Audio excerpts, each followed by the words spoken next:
Eh bien les amis, et si on faisait un petit dessin sur Shikishi?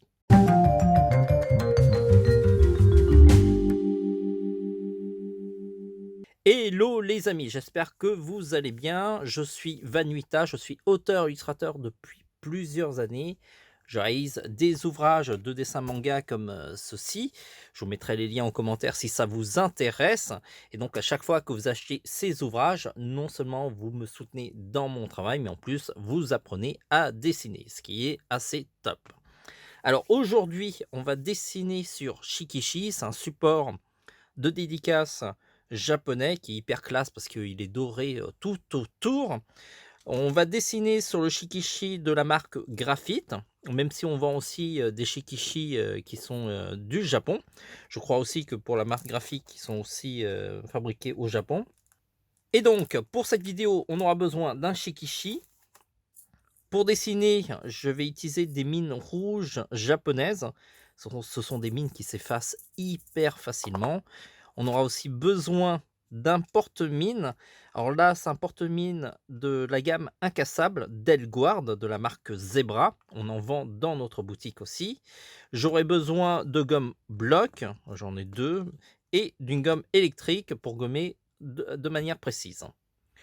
Tous ces produits sont disponibles dans notre boutique. À la fin de la vidéo, je vous montrerai où vous les procurer parce que notre boutique est quand même assez grande. Et passons directement au dessin.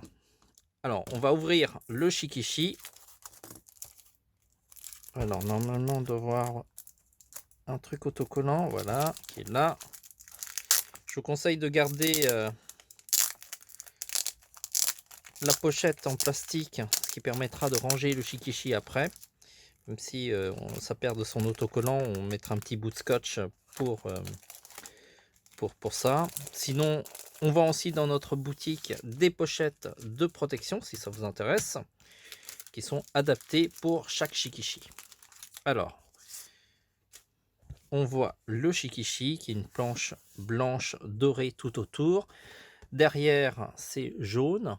Alors, vous avez l'impression que c'est un support carré, mais en fait, il est légèrement rectangulaire. Il est un peu plus haut sur les côtés, ce qui vous permet de soit l'orienter de type portrait ou de type paysage selon votre dessin, votre cadrage. Dans notre cas, nous, on va utiliser le mode portrait et on va dessiner. Alors, les mines, j'en ai déjà dedans et on va passer directement au dessin.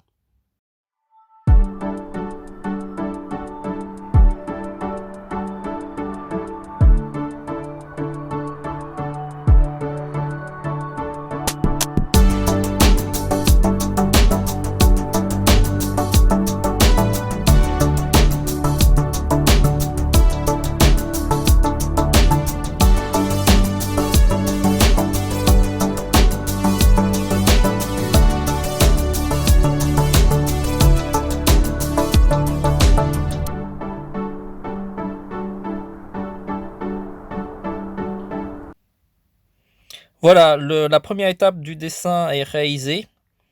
Et donc, j'ai placé les volumes. Alors, je vous montre à peu près de près. Donc, c'est à peu près le volume de mon personnage. Et donc, à ce stade-là, ce dessin ne ressemble pas à grand-chose. Et je vais détailler petit à petit, éventuellement corriger certains volumes. Et j'espère qu'à la fin, ça ressemblera à quelque chose de beaucoup plus potable.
Avant de poursuivre notre réalisation, je vais vous parler de produits que je vais utiliser dont, j'en ai pas parlé au début.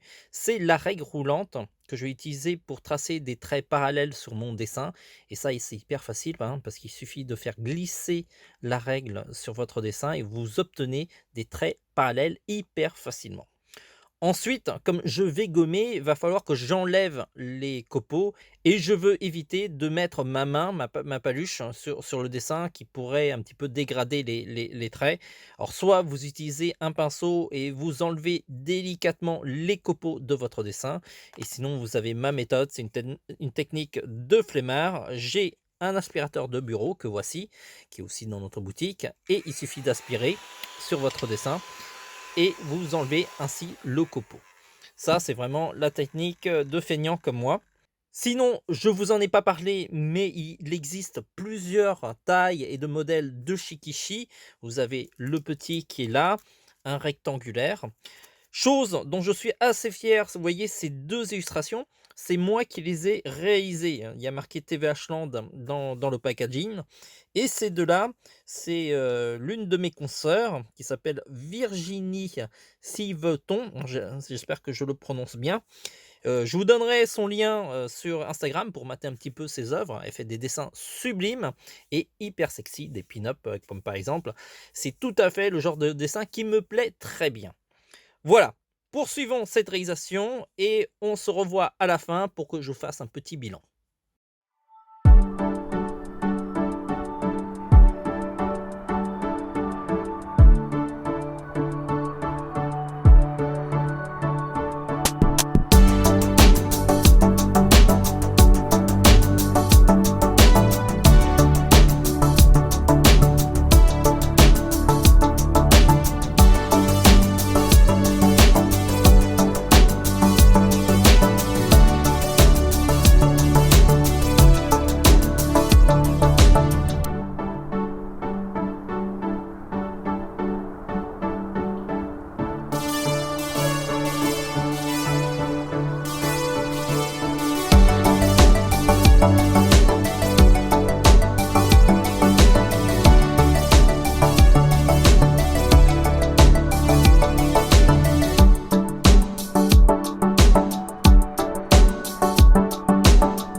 Voilà, le shikishi est fini globalement. Je vais maintenant passer au line art, mais ça sera dans une autre vidéo parce que déjà cette vidéo est suffisamment longue.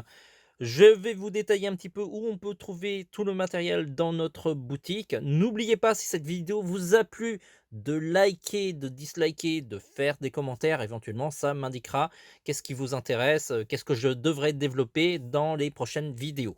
Pour retrouver tous les produits qui ont été utilisés dans cette vidéo, vous allez dans boutique, dans la barre de navigation. Ensuite, pour le support, le Shikishi, vous allez dans les papiers et il y a une rubrique dédiée Shikishi.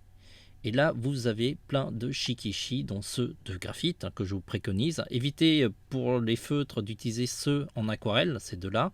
Les autres, c'est OK. Sinon, vous avez aussi des Shikishi spécial feutres qui sont du Japon, qui sont là. Et vous en avez d'autres, ce sont des calligraphies, mais ça ne sera pas utilisé pour des coloriages au feutre, plus pour des travaux avec des pinceaux calligraphiques en encre de Chine. Donc c'est autre chose. Ensuite, retournons à notre boutique.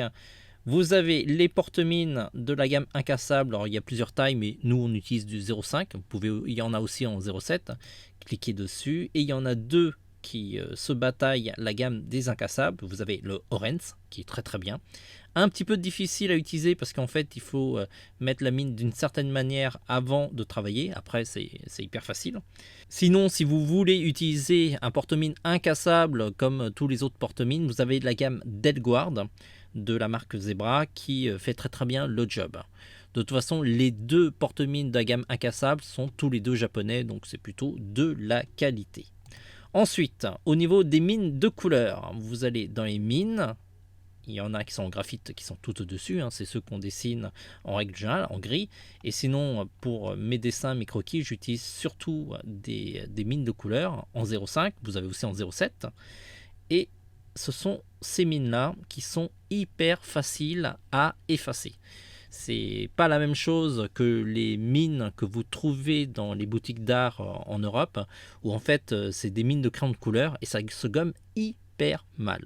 Si vous voulez avoir une idée comment ça se gomme mal, il suffit de prendre un crayon de couleur, je suis sûr que vous en avez dans votre panoplie de dessinateurs, dessinez avec, essayez de gommer, vous allez voir, c'est pas terrible. Alors que ces mines-là, ça se gomme hyper facilement. Alors, j'utilise du rouge ou du rose pour avoir des tons chauds.